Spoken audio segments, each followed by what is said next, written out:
Hello everyone, कैसे हो आप? I hope you are doing well. पढ़ाई आपकी बढ़िया से चल रही होगी। क्या डिस्कस कर रहे हैं? करंट अफेयर को डिस्कस कर रहे हैं। डेट क्या आज की? 10 जून 2026। और स्वागत है आपका आज के करंट अफेयर डिस्कशन में। चलते हैं, डिस्कशन स्टार्ट करते हैं। कल का जो करंट अफेयर था ना, उसमें कुछ लोगों ने रिप्लाई किया था कमेंट में। जो मैंने क्वेश्चन किए थे उनके जो रिप्लाई किए थे, कुछ लोगों ने जेन्युइनली रिप्लाई किया है और पूरे रिप्लाई किया, उसके थैंक यू। गुंजन ने किया है रिप्लाई, तन्नू ने रिप्लाई किया है, और एक खुशी है, खुशी ने किया है, रिचा ने रिप्लाई किया है, जो और एक दो जनों ने रिप्लाई किया है। देन थैंक्स, उन्होंने अपनी पूरी जो भी परफॉर्म है वो उन्होंने किया है, मेहनत की, उसके लिए थैंक यू। और जिन्होंने नहीं किया, भाई करो, भाई तुम्हारा ही है, नहीं करो तो तुम्हारी मेरा कोई लेना देना है नहीं। अपनी अपनी मेहनत करो, बाकी ठीक है, तुम मेहरबान हो, भगवान मेहरबान है, जैसे चाहे वैसे कर सकते हो, ठीक है। इंडिपेंडेंट दुनिया है, ठीक है सर। चलते हैं हमारे पहले आर्टिकल की ओर। क्या हमारा पहला आर्टिकल? हमारा यहाँ पे पहला आर्टिकल है जलवायु वित्त संश्लेषण रिपोर्ट के बारे में। क्या रिपोर्ट का नाम क्या है? जलवायु वित्त संश्लेषण रिपोर्ट, ये रिपोर्ट का नाम है, ठीक है सर। 2025 की रिपोर्ट है, मतलब एक साल पहले की रिपोर्ट है, 2025 की रिपोर्ट है।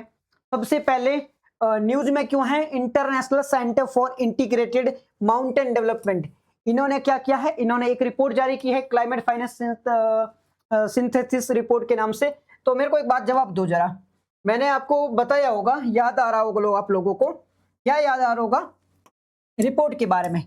हमने बात की थी कि सर हमें कौन कौन सी रिपोर्ट याद करनी चाहिए। हमने देखा था सर हमें कौन कौन सी रिपोर्ट याद करनी चाहिए। ये रिपोर्ट है, इंडेक्स है, ये बहुत न्यूज़ में होते हैं। तो हमें कौन कौन सी रिपोर्ट और इंडेक्स याद करने चाहिए जो हमारे एग्जाम के पर्सपेक्टिव से, जो हमारे एग्जाम यानी कि यूपीएससी में काम के हो, तो हमें कौन कौन सी रिपोर्ट है वो याद रखनी चाहिए। क्या इस रिपोर्ट को हमें याद रखना चाहिए? तो जब हम डिस्कस करते हैं कि भाई यूपीएससी कैसे क्वेश्चन पूछती है, तो मैं पहले आपको बता चुका हूं, यूपीएससी वो इंडेक्स और रिपोर्ट से डेफिनेटली क्वेश्चन पूछती है, ठीक है सर। 2-3 साल में एक बार क्वेश्चन आ ही जाता है।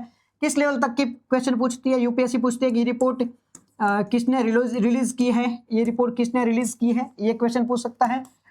रैंक के बारे में पूछ सकता है क्वेश्चन। और क्या पूछता है? कई बार उस रिपोर्ट में क्या क्या डायमेंशन कवर की गई है, यानी कि रैंक रही है तो उसका रीजन क्या था, और रिपोर्ट के क्या क्या भाग थे, किन किन चीजों को, जैसे कोई रिपोर्ट हो तो उसमें एजुकेशन को दिखा जाता है, किसी रिपोर्ट में पैसों को देखा जाता है, हेल्थ कैसी, वो चीजें देखी जाती है। तो इसमें किन किन चीजों को ट्रैक करता है वो भी यूपीएससी है, वो क्वेश्चन है वो पूछ लेती है। तो सर अब 365 रिपोर्ट से आती है, हर दिन एक माने तो 365 रिपोर्ट समथिंग आती है, मतलब 400 समथिंग रिपोर्ट आती है। कोई भी छोटी मोटी संस्था है वो रिपोर्ट रिलीज करती। तो क्या हमें सारी की सारी याद रखनी है? नहीं, आपको सारी की सारी याद नहीं रखनी है। तो सर क्या करना चाहिए? हमें जो मोस्ट इंपोर्टेंट है, जो मोस्ट इंपोर्टेंट है वो याद रखनी है। सर मोस्ट इंपोर्टेंट का पता कैसे चलेगा? बड़ी संस्था के द्वारा रिलीज की जा रही है। बड़ी संस्था मतलब क्या है? वर्ल्ड बैंक रिलीज कर रही है, आईएमएफ रिलीज कर रही है, डब्ल्यूटीओ रिलीज कर रही है, डब्ल्यूएचओ के द्वारा रिलीज की जा रही है, यूएन के द्वारा रिलीज की जा रही है। भारत की बात करें तो नीति आयोग के द्वारा रिलीज की जा रही है। कोई बड़ी रिपोर्ट है, ज्यादा न्यूज में रहती है, उसका इम्पैक्ट बड़ा होता है, उस रिपोर्ट को तो हम डिटेल में रिलीज करेंगे। जैसे कि हंगर रिपोर्ट है, हैप्पीनेस रिपोर्ट है, ठीक है। ये जो रिपोर्ट आती है, एजुकेशन से रिलेटेड रिपोर्ट आती है, इनको तो आपको विस्तृत डिटेल में देखना चाहिए। छोटी मोटी रिपोर्ट आती है, किसके द्वारा रिलीज की जाती है, बस इतना ही देख लो, ज्यादा डीप में इतनी सारी, भाई 365 आती है, सारी चीजें हमें याद करना प्रैक्टिकली पॉसिबल नहीं होता है। अब इस रिपोर्ट के बारे में देखो, जलवायु वित्त संश्लेषण रिपोर्ट 2025 की रिपोर्ट है। कौन रिलीज करता है? International centre integrated mountain develop, मैंने नाम ही नहीं सुना है, मैंने इसका नाम ही नहीं सुना है। तो क्या मैं रट्टा मारने बैठूंगा? डेफिनेटली नहीं, मैं नहीं याद करूंगा, चाहे एग्जाम में आए ना आए। मैं अगर एग्जाम में तैयारी कर रहा हूं तो इसकी नहीं करता, चाहे एग्जाम में आए या ना आए, क्योंकि मुझे 100% किसी चीज को ट्रैक करना भी नहीं है। मुझे प्रीलिम में 100 आउट ऑफ 100 नंबर लाने भी नहीं, और ऐसे जो 2026 के पेपर थे इसके अकॉर्डिंग तो 100 आउट ऑफ 100 नंबर आएंगे भी नहीं। तो मैं इस रिपोर्ट को पूरा नहीं देखूंगा, इसमें काम की चीजें देखूंगा। काम की चीजें क्या है? भारी वित्तीय की आवश्यकता है, भारत और चीन के बीच में हिस्सेदारी की आवश्यकता है, नहीं सर, इसमें काम की चीज मैं बताता हूँ। जलवायु ठीक है, ठीक है, ठीक है, इसको छोड़ो, काम की चीज मैं आपको बताता हूँ। यहाँ पे इस रिपोर्ट में हिंदू कुश हिमालय के बारे में बात की गई है। किसके बारे में बात की गई है? इस रिपोर्ट को मैंने कवर किया, इसका रीजन है हिंदू कुश हिमालय, यानी कि जो हिमालय की श्रेणी है उसके बारे में बात की गई। दैट्स वाई हम इस रिपोर्ट को कवर कर रहे हैं। ये रिपोर्ट किसने रिलीज करी है? आई डोंट केयर, मुझे मतलब नहीं है इससे किसने रिलीज करी है, इसमें क्या बातें की आई डोंट केयर है, पर मेरे काम की चीज है सर हिंदू कुश हिमालय। पहले तो मैं आपको इसकी लोकेशन दिखाता हूँ हिंदू कुश हिमालय की। पहले तो इसकी लोकेशन देखो कहां पर है हमारा हिंदू कुश हिमालय। ये रहा आपका मैप में, आपको दिख रहा होगा। ये हमारा भारत है, इंडिया हमारा भारत है। ये आपका नेपाल है, ठीक है, ये भूटान है, ये बांग्लादेश है, ये आपका चाइना है, यहाँ पर आपका क्या है तिब्बत है, ये पूरा है हिमालय है। ये पूरा रीजन कौन सा है? यहाँ तक ये कौन सा है? हिमालय है। अब हिंदू कुश हिमालय की बात करें ना तो ये हिंदू कुश की पहाड़ियों के बारे में बात करता हूँ। ये सारा का सारा रीजन, ये यहाँ तक का रीजन है ना, ये पूरा पूरा हिंदू कुश के अंतर्गत आएगा। ये पूरा पूरा रीजन किस में आएगा? हिंदू कुश में, जिसमें हिंदू कुश की पहाड़ियां plus Himalaya region, Himalayan plus Hindu Kush की पहाड़ियां, इन दोनों को मिला के बनता है हिंदू कुश हिमालय बनता है। हिमालय की पहाड़ियां और हिंदू कुश दोनों को मिलाकर क्या बनता है? हिंदू कुश रीजन बनता है। तो जरा देखो हिंदू कुश हिमालय के बारे में बात करें तो ये एक अंतरराष्ट्रीय पर्वतीय क्षेत्र है। इंटरनेशनल क्यों है सर? क्योंकि देखो जरा, एक मिनट रुको जरा, वेट अ सेकंड। अरे भाई रुक जा। अरे ये पूरा हिल रहा है, इसको मिटाना है ना, पता नहीं कैसे होता है, कुछ होता तो है बट मेरे से नहीं होगा।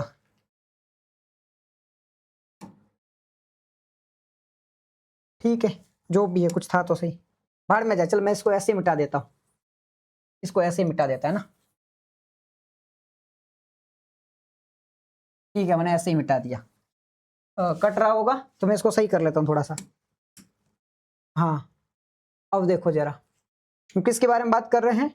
हिंदू कुश हिमालय के बारे में। तो हिंदू कुश हिमालय क्या है? ये आपका भारत है।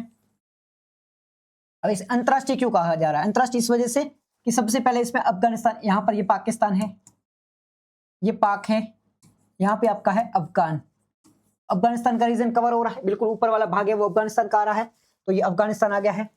फिर और कौन सा देश आ रहा है?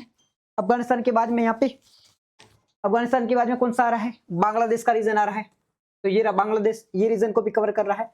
यहाँ पे भूटान आ रहा है, ये चाइना वाला रीजन आ रहा है, चाइना, भूटान, बांग्लादेश, पाकिस्तान, ठीक है चाइना आ गया है। ये आपका इंडिया है, इंडिया वाला रीजन आया है। ये आपका म्यांमार है, म्यांमार वाला रीजन आ चुका है। यानी कि ये अलग अलग रीजन को कवर कर रहा है, अलग अलग रीजन को क्या कर रहा है? म्यांमार आ चुका है, ये नेपाल है, नेपाल को कवर कर रहा है, और पाकिस्तान, ये पाकिस्तान को। तो ये पूरे इतने रीजन को कवर कर रहा है। इसलिए क्या है? इसलिए क्या है ये? इसलिए क्या है ये एक अंतरराष्ट्रीय है। क्या है ये? अंतरराष्ट्रीय पर्वतीय। पर्वतीय क्यों?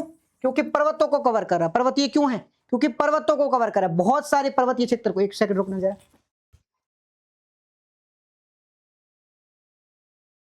एक सेकंड रुकना जरा। हाँ जी, तो बहुत सारे पर्वतीय रीजन को कवर कर रहा है, देखा ना। अफगानिस्तान की मैप भी फैला है, बांग्लादेश है, भूटान है, चाइना है, इंडिया है, म्यांमार है, नेपाल है, पाकिस्तान में फैला हुआ है। तो अगर आपको क्वेश्चन पूछे, है ना, यूपीएससी में, पीसीएस में क्वेश्चन पूछे क्या हिंदू कुश हिमालय ओनली भारत में है, आप कहोगे नहीं, ओनली वर्ड गलत है सर, ओनली भारत में नहीं है। तो वो पूछे क्या सर भारत नेपाल में ही है, या भारत नेपाल चाइना तक फैला हुआ है, या इसमें पाकिस्तान है, या फिर ऐसे पूछ सकता है क्या हिंदू कुश हिमालय में बांग्लादेश का क्षेत्र नहीं आता है, ऐसे पूछ ले। नहीं सर बांग्लादेश का क्षेत्र आता है। क्या म्यांमार में क्षेत्र नहीं आता है? सर आता है। ये कई बार हम गलती कर बैठते कि नहीं यार बांग्लादेश तो कहाँ आ रहा होगा, है ना, बाकी सबको तो कर लेते हैं, बांग्लादेश इसका रीजन नहीं होगा, बांग्लादेश का पार्ट नहीं होगा, बट बांग्लादेश भी इसका पार्ट है, ये बात आपको याद रखनी है। तो अफगानिस्तान, बांग्लादेश, भूटान, चाइना, इंडिया, और इसी वजह से मैंने बात बताई है। कई बार यूपीएससी पूछेगी कंट्रोवर्सी करने के लिए, थोड़ा दिमाग घुमाने के लिए पूछ लेगी कि इसमें बांग्लादेश को शामिल नहीं किया जाता है, बट बांग्लादेश इसका पार्ट है। इसे तीसरा ध्रुव, थर्ड पोल भी कहा जाता है। थर्ड पोल क्यों? क्योंकि एक तो बर्फ ज्यादा है, ठीक है सर, और एक पूरी अलग ही रीजन हो जाता है। इस वजह से आर्कटिक, अंटार्कटिक के बाद में सबसे ज्यादा बर्फ यहाँ पे पाई जाती है, इस वजह से इसे थर्ड पोल भी कहा जाता है, तीसरा ध्रुव भी कहा जाता है। यहाँ पे कौन कौन सी रिवर है? इंडस है, गंगा है, ब्रह्मपुत्र है, यांगत्से है, मेकोंग है, बहुत सारी रिवर है। इंडस ये जा रही है, गंगा यहाँ से आ रही है, ठीक है, यमुना इसकी सहायक नदी है, ब्रह्मपुत्र यहाँ से आ रही है, मेकोंग चाइना वाली है, और आपकी यांगत्से है वो चाइना वाली रिवर है। तो ये इतनी सारी रिवर यहाँ से जाती है। तो महत्वपूर्ण क्यों है? महत्वपूर्ण इस वजह से है कि जल सुरक्षा के लिए है, जलवायु नियंत्रण के लिए है, जैव विविधता के लिए है, कई दृष्टिकोण से ये है वो महत्वपूर्ण भी हो जाता है। दैट्स वाई ये है इंपॉर्टेंट है। खतरा क्या है? ग्लेशियर कई बार होते हैं, ग्लेशियर वो पिघल जाते हैं, वो खतरा है, ठीक है। कई बार मौसमी घटना हो जाती है, वो सारी घटना है, तो इस वजह से ये कई वजह से नुकसानदायक भी हो जाता है, ठीक है सर। तो इस वजह से ये पूरा न्यूज में था। एक बार मैं फिर से अगर आपको कवर करके बताऊं तो देखो, हमने अभी क्या डिस्कस किया है? हमने अभी हिंदू कुश हिमालय के बारे में बात की है। किसके बारे में बात की है? हिंदू कुश हिमालय के बारे में। हिंदू कुश हिमालय में कौन कौन से देश आते हैं आपको याद करने हैं। कौन कौन से देश शामिल है, पहला है, ठीक है। कौन कौन से देश शामिल है, पहला क्वेश्चन ये है, ठीक है सर। कौन कौन सी नदियां हैं यहाँ से, कौन कौन सी रिवर है, ये आपको याद रखना है। ये दो चीजें आपको याद रखनी थी इस पूरे आर्टिकल में, ये दो चीजें आपको बहुत ज्यादा याद रखने की आवश्यकता है, मतलब पूरा रटने की आवश्यकता है। आपको कमेंट में क्या बताना है? कमेंट के लिए क्वेश्चन बताऊं, आज बताना ही है, सभी को बताना है, आपकी जिम्मेदारी है, आपको बताना चाहिए। जी पहला क्वेश्चन है कि सर हिमालय कौन कौन से देशों में फैला हुआ है? हिमालय कौन कौन से देशों से फैला हुआ है, पहला क्वेश्चन है। दूसरा क्वेश्चन है कि पहला तो हिमालय कौन कौन से देशों में फैला हुआ है। दूसरा क्वेश्चन है भारत में हिमालय किन किन राज्यों में है, यानी कि भारत के कौन कौन से राज्य हैं जो हिमालय से संबंधित है, जिनकी बाउंड्री हिमालय से, ये भाई हिमालय है, तो कौन कौन से राज्य हैं जो हिमालय से जुड़े हुए हैं, कौन कौन से राज्य हैं जो हिमालय से जुड़े हुए हैं। इन दोनों क्वेश्चन का आपको कमेंट में जवाब देना है, इन दोनों को आपको कमेंट में जवाब देना है, ठीक है sir. Okay sir, next article की ओर चलते हैं। नेक्स्ट आर्टिकल हमारा सोशल मीडिया इंटरमीडियरी और अवैध कंटेंट पर दिल्ली हाई कोर्ट। क्या है सर ये आर्टिकल? आर्टिकल है सोशल मीडिया इंटरमीडियरीज और इस पे अवैध कंटेंट है, उस पे दिल्ली हाई कोर्ट का क्या है, एक जजमेंट आया है। बात करते हैं इस बारे में। दिल्ली हाई कोर्ट ने Delhi high court bar association versus doctor Kapil Kakkar इस मामले में कहा है कि सोशल मीडिया का उपयोग है वो न्यायपालिका जैसी संवैधानिक संस्थाओं को बदनाम करने के लिए नहीं किया जा सकता है। कोर्ट ने सोशल मीडिया कंपनियों को अवैध कंटेंट के खिलाफ तुरंत कार्रवाई करने का निर्देश दिया है। ठीक है सर, बहुत अच्छा आर्टिकल है ये, मेंस के पर्सपेक्टिव से बहुत अच्छा आर्टिकल है, मेंस के पर्सपेक्टिव से बहुत अच्छा आर्टिकल है। समझते हैं इसको क्यों है। पहले मैं कुछ आपको अच्छी चीजें बताता हूं। क्या अच्छी चीजें बताऊंगा भाई मैं? जरा ध्यान से सुनना। क्या होता है भाई साहब, एक बार समझो। देखो अभी आपने सुना होगा कि हमारे जो चीफ जस्टिस है, चीफ जस्टिस का नाम क्या है? हमारे चीफ जस्टिस ने, आपको पता होगा कि कुछ वकील होते हैं ना, वकील जो फर्जी डिग्रियां लेके सुप्रीम कोर्ट में चले जाते हैं, हाई कोर्ट में चले जाते हैं, उनकी तुलना है वो कॉकरोच से की थी, है ना, कॉकरोच से की थी। उसके बाद में ये कॉकरोच वाला मुद्दा बहुत ज्यादा न्यूज में आया, बहुत ज्यादा फैल गया था ये वाला मुद्दा। जब ये मुद्दा फैला था ना, अच्छा बाल ऐसे क्यों कर रहा हूँ ना, नीचे आ रहे बार बार, मेरे को आदत हो गई है, तो ठीक है। ये कॉकरोच वाला मुद्दा बहुत ज्यादा फैल गया था। हमारे जो चीफ जस्टिस है, सीजेआई है, इनको बहुत ज्यादा क्रिटिसाइज किया गया था, भाई आपको इनको इस प्रकार के स्पीच है वो बयान है वो नहीं देने चाहिए, आप क्यों युवाओं को टारगेट कर रहे हो। सुप्रीम कोर्ट में, हाई कोर्ट में कई सारी वैकेंसी पेंडिंग है, इनमें कई सारे करप्शन होते हैं, आप उस पर नहीं बोलते हो, युवाओं पर क्यों बोल रहे हो। ये सारी चीजें सुनने को मिली थी। यानी कि दो चीजें यहाँ पे देखने को मिलती है, दो एंगल हमें यहाँ पे देखने को मिलते हैं। दो एंगल कौन कौन से देखने को मिलते हैं? पहला एंगल है कि सुप्रीम कोर्ट पर या न्यायालय पर, न्यायालय सही से लिखता हूं मेरे को, पहला एंगल क्या है? न्यायालय की आलोचना, जो हमारे सुप्रीम कोर्ट, हाई कोर्ट होते हैं उनकी आलोचना।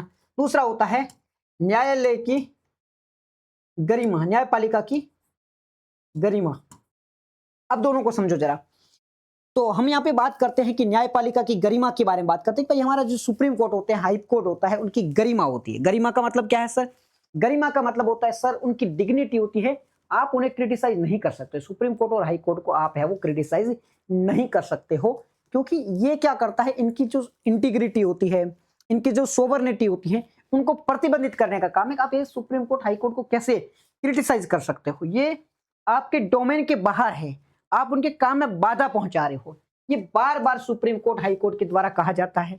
अगर मैं आपको बैकग्राउंड में ले जाऊं तो आपको पता होगा एनसीईआरटी में भी एक ऐसा चैप्टर आया था। इस चैप्टर में यही बात की गई थी कि भाई आप इसे क्रिटिसाइज नहीं, मतलब सुप्रीम कोर्ट या हाई कोर्ट में या न्यायालयों में, न्यायपालिका में जो भी कमियां थी उन कमियों को उजागर किया गया था। बाद में सुप्रीम कोर्ट ने वर्डिक्ट देके इसे पूरी तरह से बदल दिया गया था। यानी कि जो न्यायपालिका है वो ओपन नहीं है। किसके लिए ओपन नहीं है? क्रिटिसिज्म के लिए ओपन है। आप उसे क्रिटिसाइज नहीं कर सकते हो, ये कहना था न्यायपालिका की। लेकिन फिर भी कई बार है वो आलोचना की जाती है। इसी से संबंधित ये आर्टिकल है कि आर्टिकल में दिल्ली हाई कोर्ट ने कहा है कि सोशल मीडिया का उपयोग है वो न्यायपालिका जैसी जो संवैधानिक संस्था उनको बदनाम करने के लिए नहीं किया जा सकता है। आप न्यायपालिका को क्रिटिसाइज नहीं कर सकते हो, बदनाम नहीं कर सकते हो। ये किसका कहना है? दिल्ली हाई कोर्ट का।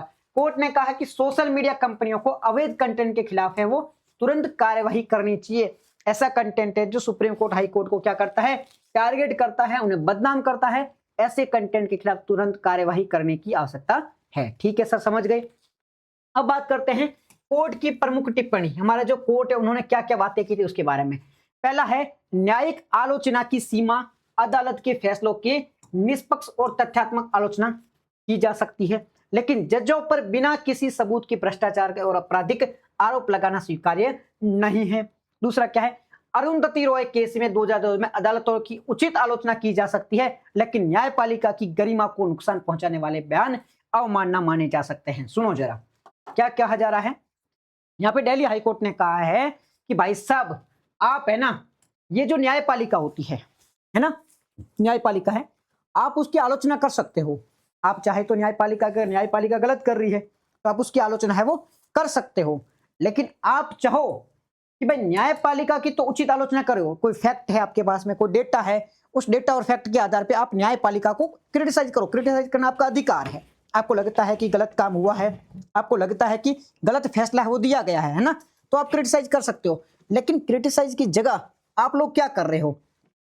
आप लोग है वो किसी जज को ही बदनाम कर रहे हो, है ना, गलत भ्रष्टाचार के आरोप लगा रहे हो, यानी कुछ ऐसे काम कर रहे हो जहां पर जज को ही बदनाम किया जा रहा है।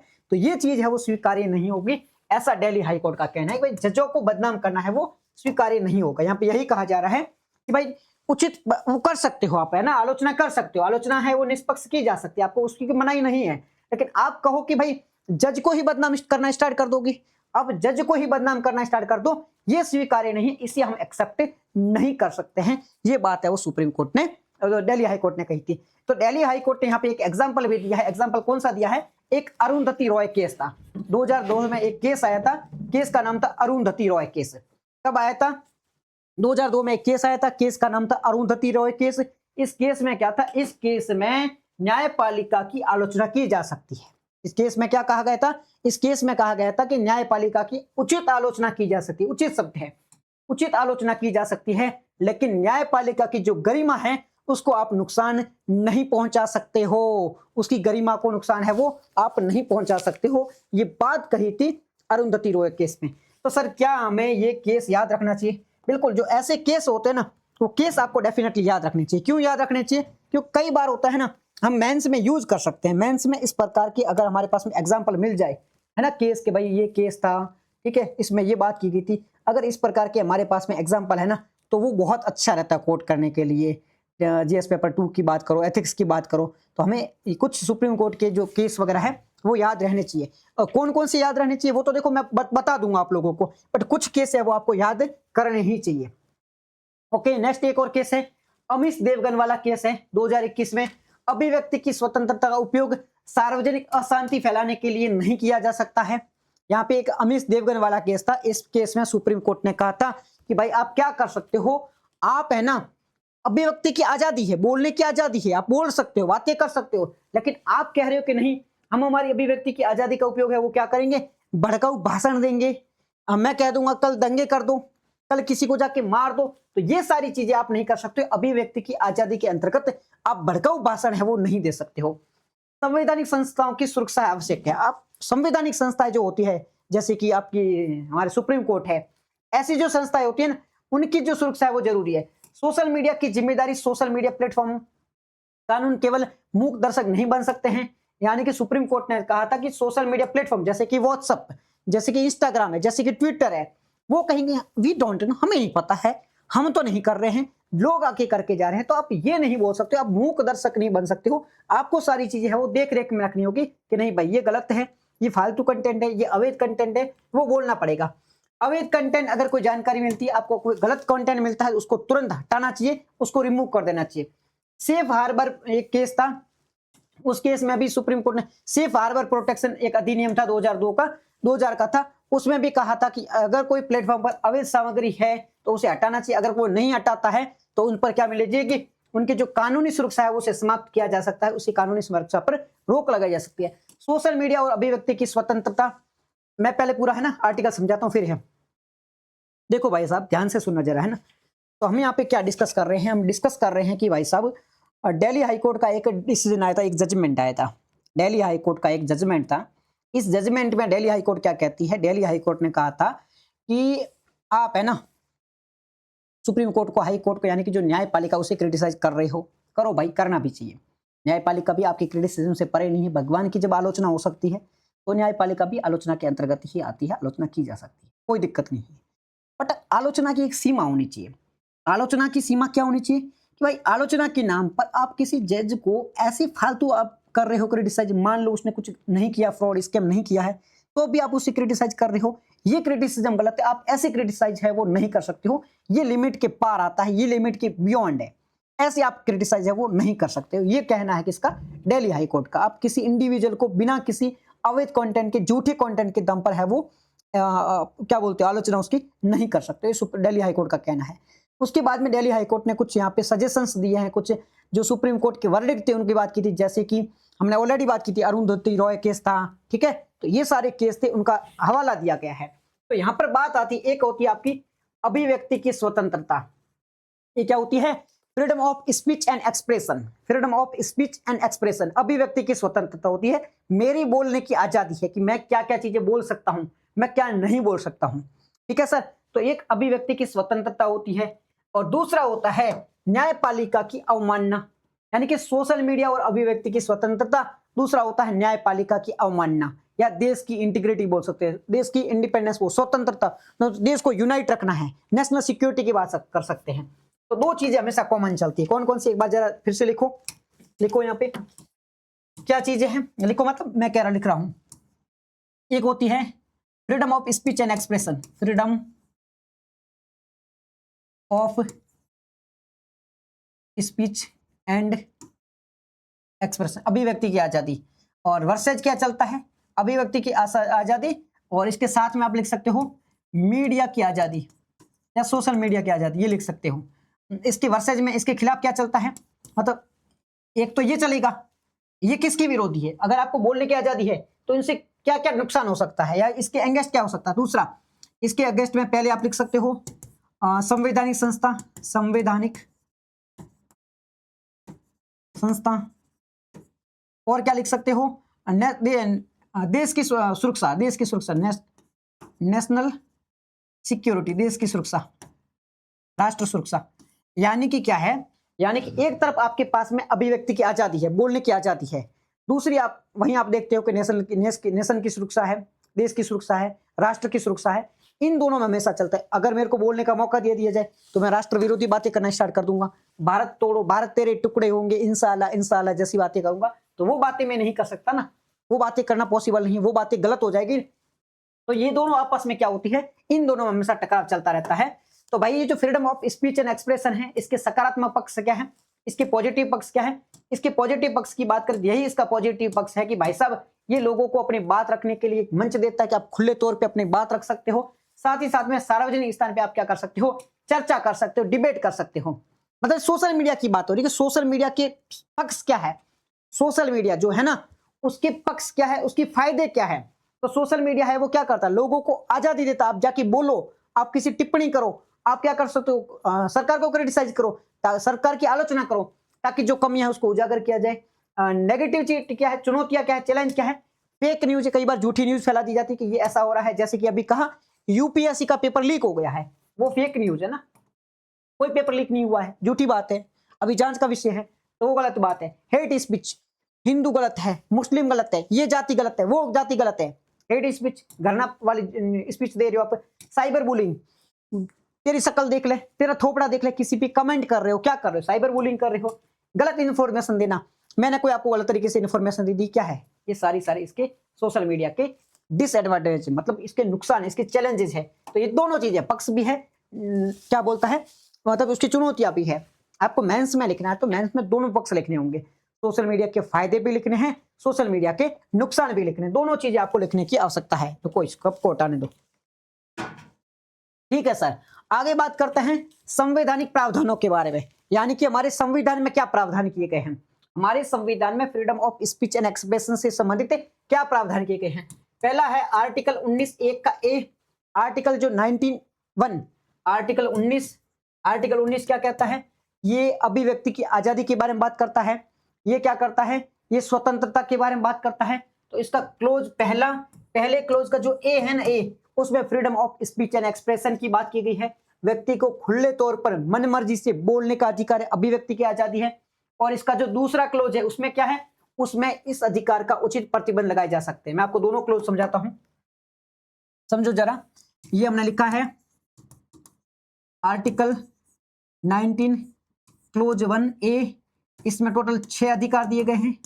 पहले 7 थे, 7वां कौन सा हटा है बता देना। आर्टिकल 19 के तहत पहले 7 अधिकार थे, 7वां कौन सा था और किस अधिकार को हटाया गया है, कब हटाया गया है, अब कहां रखा गया है, तो वो पूरा बताना आप जरा। 7वां अधिकार कौन सा था? संपत्ति वाला था ना, उसका बारे में बताना। तो ये आर्टिकल 19 के पहले क्लोज में जो ए है, उसमें जो ए में क्या लिखा है? ए में आपके अधिकार दिया गया है अभिव्यक्ति की आजादी का, अभिव्यक्ति की आजादी का, खुले तौर पर बोलने का जो अधिकार है वो हमारे संविधान में दिया गया है। आर्टिकल 19 का क्लोज 2, ये जो इसका दूसरा है ना, दूसरा जो क्लोज है, दूसरा पार्ट है, ये दूसरा पार्ट क्या कह रहा है? दूसरा पार्ट कह रहा है कि आपकी आजादी पर क्या लगाई जा सकती है? रोक लगाई जा सकती है, उचित प्रतिबंध लगाया जा सकता है, युक्त प्रतिबंध लगाया जा सकता है। यानी कि आप गलत बोलोगे तो आपकी रोका जा सकता है, नहीं बेटा गलत नहीं बोलना है।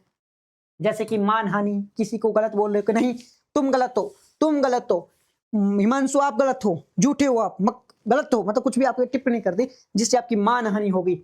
न्यायपालिका की अवमानना, न्यायालय, कंटेंट ऑफ कोर्ट हो गया भाई, न्यायपालिका पे गलत टिप्पणी कर रहे हो। सार्वजनिक व्यवस्था, पब्लिक ऑर्डर को आप क्या कर रहे हो? डिसरप्ट कर रहे हो, दंगे भड़का रहे हो, तो इन चीजों पर आप क्या कर रहे हो? रोक लगाई जा सकती है। मीडिया ट्रायल का खतरा रह सकता है इसमें। मीडिया ट्रायल क्या हो सकता है भाई?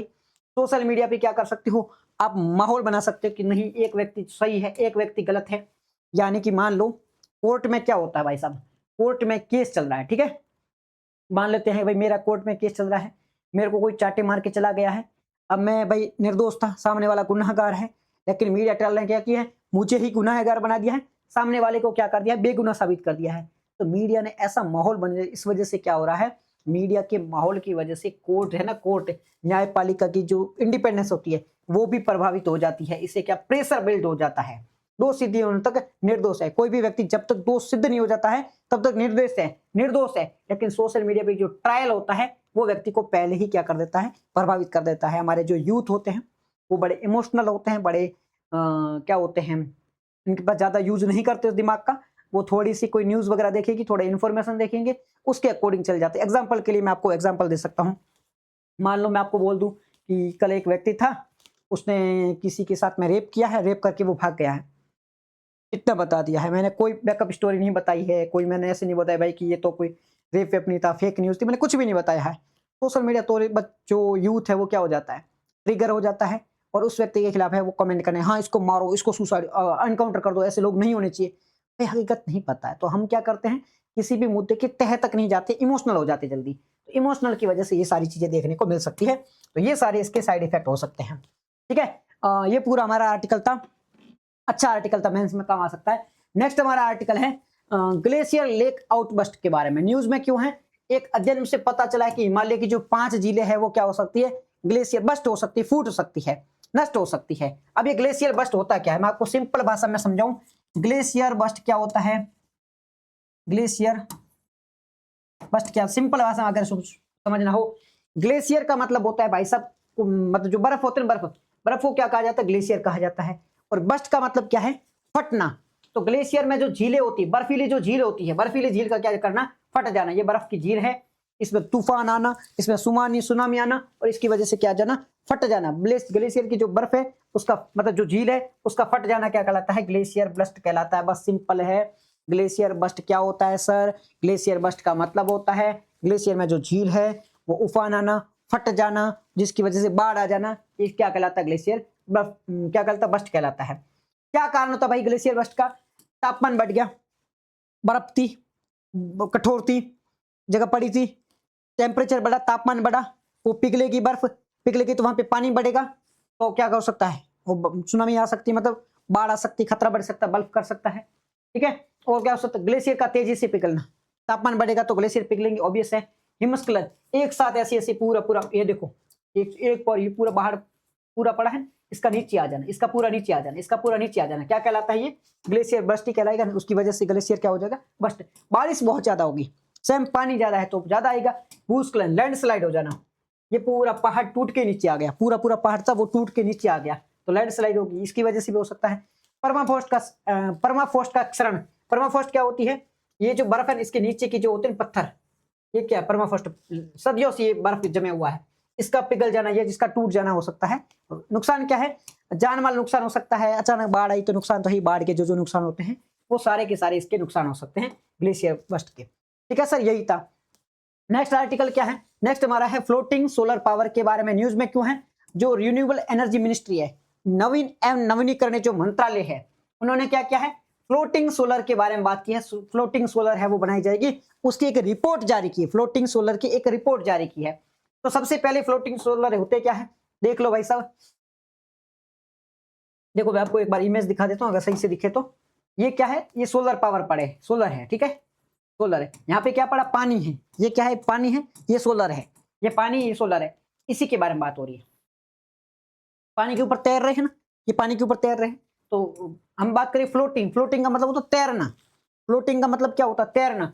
तो फ्लोटिंग सोलर का मतलब होता है पानी के ऊपर तैरने वाला सोलर। फ्लोटिंग सोलर का मतलब होता है पानी के ऊपर जो सोलर की पैनलें होती है वो तैर रही होती है। तो यहाँ पे क्या है, सोलर पैनल को जलाशयों में, झीलों में, तालाबों में, बांधों की सतह पर लगाए जाते हैं, इसलिए वो तैरती रहती है, इसलिए इसे क्या कहा जाता है, फ्लोटिंग सोलर पावर भी कहा जाता है, या फ्लोटिंग सोलर क्या कहा जाता है, फोटोवोल्टिक भी कहा जाता है। बस सिंपल सी बात है, इतनी ही याद रखनी, ज्यादा कोई याद रखने की आवश्यकता नहीं है। भारत में कितने हैं, भारत में 102 है, ठीक है, इतना कुछ ज्यादा याद नहीं ना। भारत में है, महाराष्ट्र में है, मध्य प्रदेश में, कर्नाटक में है। फायदा क्या होता है, जमीन नहीं है तो समुद्र में होगा, तो बस यही फायदा है। सिंपल में अगर मैं आपको पूरा आर्टिकल समझाऊं सिंपल भाषा में, तो देखो अभी हमने जो आर्टिकल देखा है वो फ्लोटिंग सोलर के बारे में है। न्यूज में क्यों है, न्यूज में इस वजह से कि भाई साहब अभी क्या हुआ है, हमारे जो नवीनीकरण जो मंत्रालय है, नवीनीकरण मंत्रालय, रिन्यूएबल जो मिनिस्ट्री है, उन्होंने एक रिपोर्ट जारी की है फ्लोटिंग सोलर के बारे में, एक रिपोर्ट जारी की है। ओके सर, समझ गए रिपोर्ट।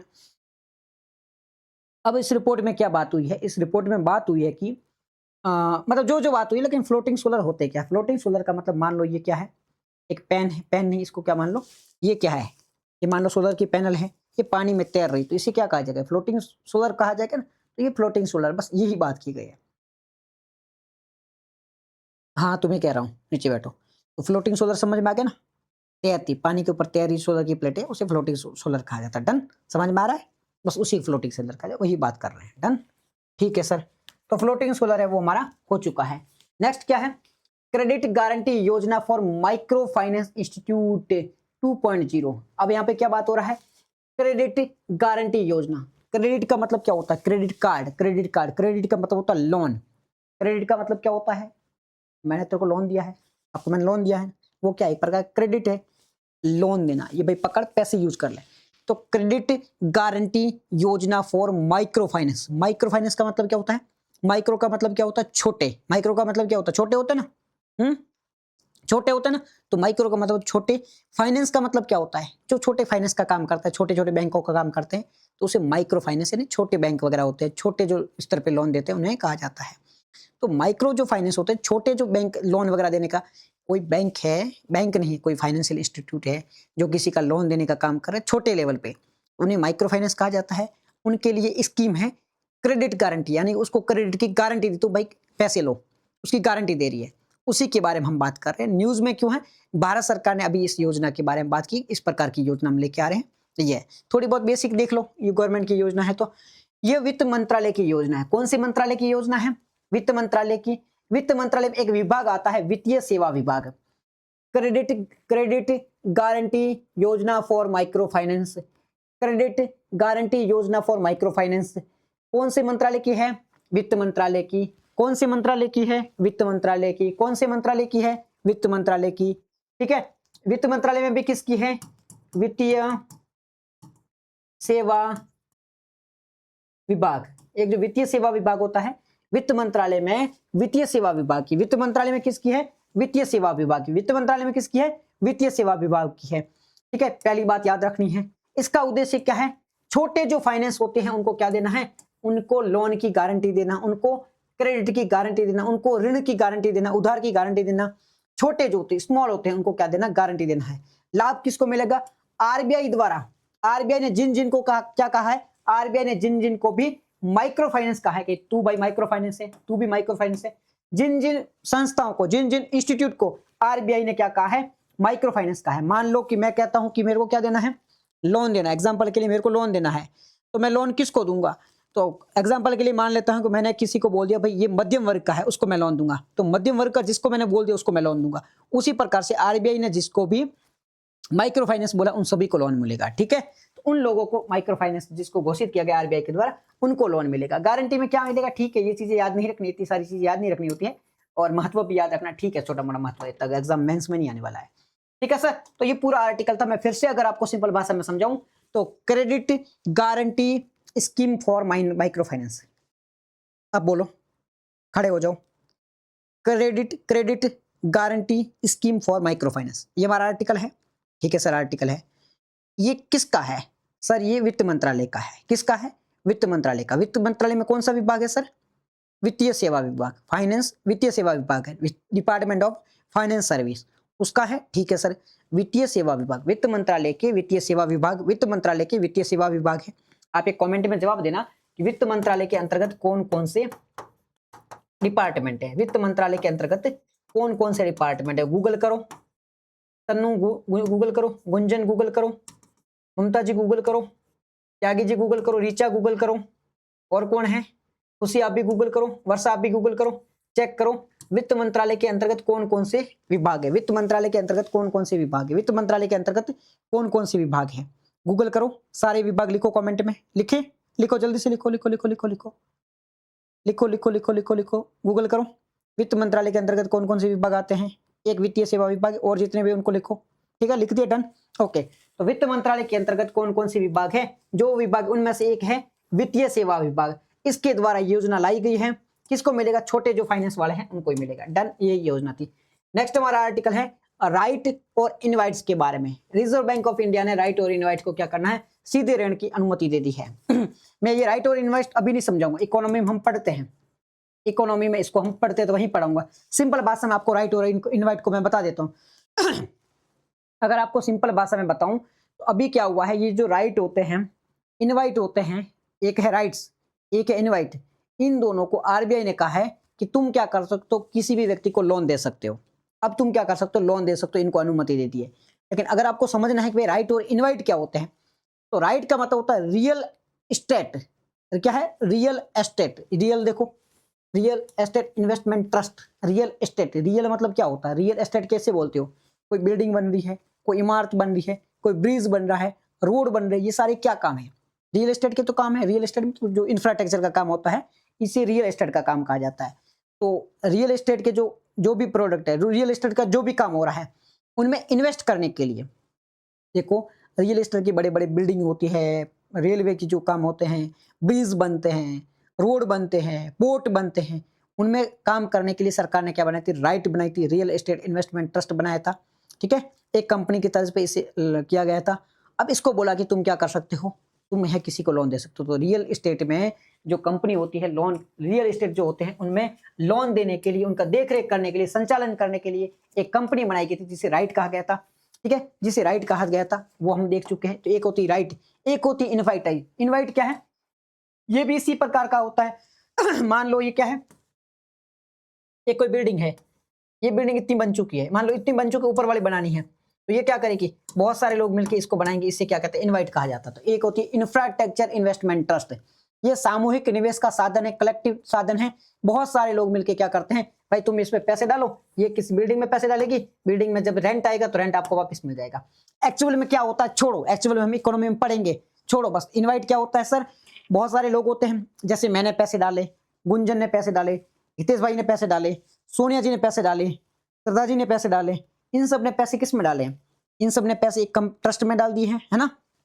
अब ट्रस्ट के पैसे कहाँ, हाँ ठीक है, ठीक है आपने, हाँ ठीक है ठीक है, ये ट्रस्ट में पैसे डाले, ये ट्रस्ट पैसे कहाँ डाल रहा है, किसी बिल्डिंग में, किसी ब्रिज में, इनमें पैसे डाल रहे हैं, और जो भी फायदा होगा आप इसका यूज कर सकते हो। तो ऐसा एक होता है राइट, एक होता है इनवाइट, ये होता है आप इसमें इन्वेस्ट कर सकते हो, ठीक है, जाके इसमें पैसे डालो, ये आगे जाके डालेगा, जो फायदा होगा वो आधा आधा। तो ये आपका राइट और इनवाइट था। अगला आर्टिकल क्या है, संगीत नाटक अकेदमी के बारे में, संगीत नाटक अकेदमी, संगीत नाटक अकेदमी के बारे में बात करें, अकादमी के बारे में बात कर रहे हैं। खबर में क्यों है, संगीत नाटक अकेदमी जो फेलोशिप है, संगीत नाटक अकादमी पुरस्कार तथा उस्ताद बिस्मिल खान युवा पुरस्कार 2024 और 25 के लिए घोषित किए गए हैं। यानी कि एक संगीत नाटक पुरस्कार होते हैं, ठीक है, एक संगीत नाटक अकादमी पुरस्कार होते हैं, एक उस्ताद बिस्मिल खान युवा पुरस्कार होते हैं। ये तीनों के तीनों पुरस्कार होते हैं, इनको क्या कर दिया है, घोषित कर दिए गए हैं, घोषित कर दिए गए हैं।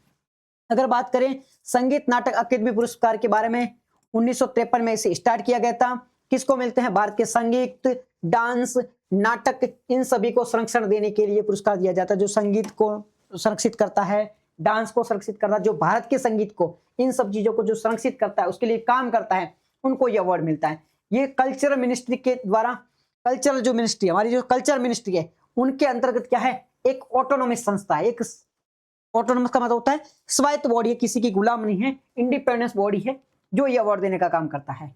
इसका पंजीकरण है वो सोसाइटी रजिस्ट्रेशन एक्ट के तहत किया गया, यानी कि एक सोसाइटी के रूप में कार्य करती है।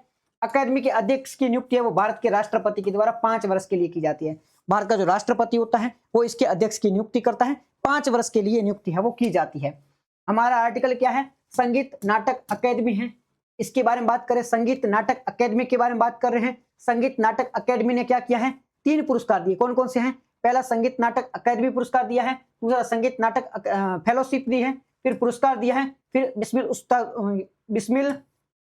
उस्ताद बिस्मिल खान युवा पुरस्कार दिया है, तीनों की घोषणा की है। फिर हम संगीत नाटक अकादमी की बात करें, 1953 में इसकी स्थापना की गई थी, किसकी, संगीत नाटक अकादमी की स्थापना, संगीत नाटक अकादमी की स्थापना है वो 1953 में की गई थी।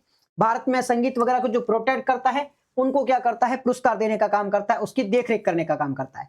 भारत में संगीत को प्रोटेक्ट करना हो, डांस को प्रोटेक्ट करना हो, भारत का जो नाटक होता है उसको जो प्रोटेक्ट करना हो, ये सारी चीजें प्रोटेक्ट करने का काम किसका है, ये संगीत नाटक अकादमी है। कि भारत में जितना भी डांस वगैरह होते हैं उन सबको प्रोटेक्ट करने का काम ये करती है, और इन लोगों को ये पुरस्कार भी देती है।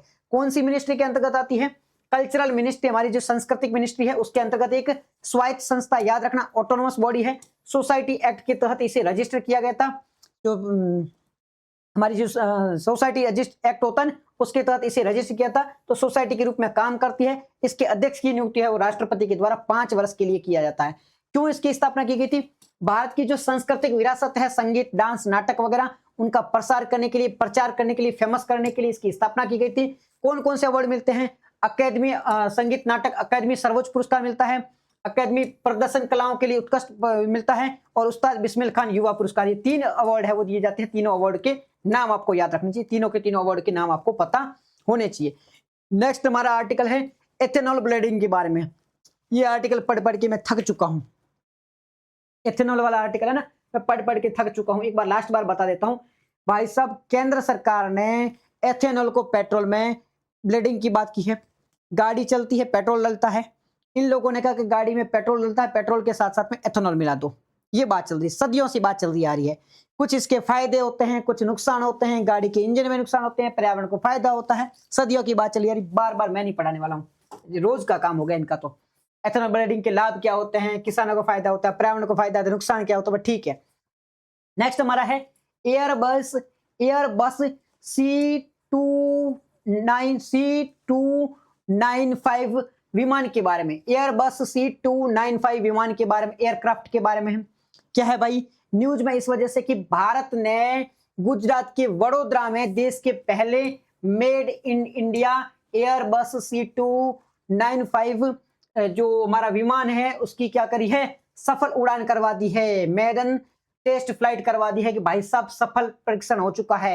ये भारत में निजी सेक्टर के द्वारा निर्मित पहला, प्राइवेट सेक्टर के द्वारा टाटा के द्वारा बनाया गया, निजी सेक्टर के द्वारा बनाया गया पहला विमान है जो भारत का खुद का है, भारत ने खुद के स्वदेशी रूप से बनाया है और किसी प्राइवेट कंपनी के द्वारा बनाई गई। बहुत अच्छी कांग्रेचुलेशन, यानी कि बहुत अच्छी न्यूज है कि हमारा जो प्राइवेट सेक्टर है वो अब टेक के फील्ड में भी काम कर रहा है, वो क्या कर रहा है, मैन्युफैक्चरिंग की फील्ड में भी अच्छा से काम कर रहा है। बहुत अच्छी बात है। ठीक है, इस विमान की बात करें तो ये आधुनिक सैन्य विमान है, मिलिट्री की ट्रांसपोर्टेशन का है, मतलब इसकी लड़ाई नहीं कर सकते हो, ट्रांसपोर्टेशन में काम आता है, काफी मजबूत है, विश्वसनीय है, कई सारी चीजें इसमें की जा सकती है। सैनिकों का उपयोग कर सकते हो, हथियार ले जा सकते हो, सामान ले जा सकते हो, सर्विलेंस कर सकते हो, ह्यूमन हेल्प कर सकते हो, इससे कई सारी चीजें की जा सकती है। ये आपका ये जो C295 था उसी की एयरबस, इसी के बारे में हम बात कर रहे थे। ये टाटा के द्वारा अभी बनाया गया है, टाटा ने इसे तैयार किया था, एयरबस ये रहा, टाटा के द्वारा इसे तैयार किया गया था। कार्यक्रम की बात करें तो भारत में 40 C295 विमान बनाए जाएंगे। ये परियोजना एयरबस और टाटा एडवांस सिस्टम लिमिटेड के द्वारा, मतलब दोनों चीजें मिलकर बना रही है। ये इंडिया का एयरफोर्स के लिए बनाए जा रहे हैं। आत्मनिर्भर भारत बढ़ेगा, अगर भारत ऐसा बना रहा, क्या है हमारा जो देश है वो आत्मनिर्भर बनेगा, प्राइवेट सेक्टर की भागीदारी बढ़ेगी। निजी यूपीएससी जब मेंस में लिखना होता है, जब आप मेंस लिखेंगे तब आपको पूछा जाता है इसके लिए क्या किया जा सकता था, आप कहोगे निजी क्षेत्र की भागीदारी को बढ़ाया जाएगी। किसी मैन्युफैक्चरिंग सेक्टर को अगर बूस्ट करना हो तो क्या कर सकते हो, प्राइवेट सेक्टर की भागीदारी बढ़ाओ। तो यहाँ पे प्राइवेट सेक्टर की भागीदारी बढ़ रही है, रोजगार मिलेगी, तकनीकी बढ़ेगी, रक्षा क्षमता में हम मजबूत हो जाएंगे, तो इस दृष्टिकोण से भी महत्वपूर्ण हो सकती है। नेक्स्ट आर्टिकल हमारा फीफा वर्ल्ड कप से संबंधित है। फीफा 2026 में वर्ल्ड कप होने वाला है। ठीक है, मेक्सिको, कनाडा, अमेरिका में होने जा रहा है। फीफा विश्व कप के इतिहास का सबसे बड़ा, सबसे फेमस होने, सबसे बड़ा संस्करण होने वाला है। ठीक है, 23वां संस्करण होने वाला है। मेजबानी और 3 देश करेंगे, कौन कौन से हैं, मैक्सिको, कनाडा और अमेरिका के द्वारा इसकी मेजबानी की जाएगी। कनाडा, मैक्सिको, यूनाइटेड स्टेट के द्वारा इसकी मेजबानी की जाएगी। 48 टीमें भाग लेगी और 32 टीमें हैं वो पहले भाग लेती थी, इस बार है वो 48 टीमें है वो भाग लेने वाली है। ठीक है सर, इसका जो मैस्कॉट है वो क्या है, मैस्कॉट सिंपल से आपको याद नहीं रखना, ठीक है, ये सारी चीज याद नहीं रखनी है, ये सारी चीजें हमारी यूपीएससी के लिए नहीं है। नेक्स्ट हमारा जो आर्टिकल है वो है ग्लोबल नेविगेशन सैटेलाइट सिस्टम के बारे में, GNSS के बारे में है। भारत रक्षा मंत्रालय ने भारतीय नौसेना के लिए 20 एडवांस क्या इनहेंस्ड कैपेबिलिटी वाले GNS जैमर के खरीद लिए हैं, खरीद के अनुबंध किया है। इन उपकरणों का 75% है वो स्वदेशी सामग्री होगी। मतलब क्या हुआ है, global navigation satellite system GNS, आप जो भी नेविगेट करते हो, देखते करते हो, वो किसकी वजह से होता है, GNSS की वजह से होता है। भारत सरकार ने क्या किया है, 20 जो इनहेंस्ड है, काफी अच्छे हैं, वो खरीदने की बात चल रही है। जो 75% तो भारत की खुद की मेहनत करेगा, भारत की खुद की सामग्री होगी, बाकी है वो 25% है वो बाहर की सामग्री होगी। GNSS के बारे में बात करें, GNSS के बारे में बात करें, ग्लोबल नेविगेशन सैटेलाइट सिस्टम के बारे में बात करें, तो ये जो सैटेलाइट होते हैं, उपग्रह होते हैं, ये प्रणालियों का समूह होता है जो दुनिया भर में क्या करते हैं, स्थान, दिशा निर्देश और समय, टाइमिंग के बारे में सेवा प्रदान करते हैं। मतलब कहाँ खड़े हो, कहाँ जाना है, आप जो लोकेशन देखते हो उन सभी लोकेशन में ये हेल्प करने का काम करता है। इसकी सहायता से क्या कर सकते हो, किसी लोकेशन को स्टिक, यहाँ पे खड़े हो, यहाँ पे खड़े हो, तो इसे GNSS की सहायता से ही किया जाता है। कौन कौन से होते हैं, पहला आपका है GPS, ग्लोबल पोजिशनिंग सिस्टम होता है, जैसे US है दुनिया का सबसे GNSS का बात करें। फिर एक ग्लोनास होता है, रसिया का है। फिर जियोलो है, यूरोपियन यूनियन का है। बाइजू है, चाइना का है, जो भी है बाइजू। जो नाविक है वो हमारा है IRNS, नाविक इंडिया का है। ये क्वासी है जो जापान का है। तो अलग अलग देशों का ये अलग अलग GNSS है। क्या है ये, ग्लोबल पोजिशनिंग सिस्टम है। आप जो मैप देखते हो, मैप, तो ये मैप देखने में काम आता है। तो सबसे फेमस कौन सा है, सबसे फेमस GPS है, जिसका सबसे ज्यादा उपयोग होता है। GPS कहाँ का, अमेरिका का है। भारत का कौन सा है, नाविक हमारा है।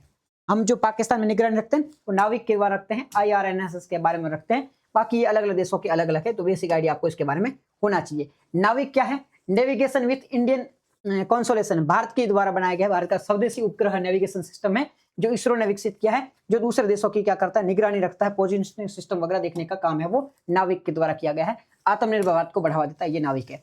तो आज के करंट अफेयर में यही महत्वपूर्ण आर्टिकल थी। डिस्कशन यही खत्म करते हैं, फिर मिलते हैं नेक्स्ट वीडियो में। तब तक के लिए thank you so much everyone, bye, जय हिंद, जय भारत।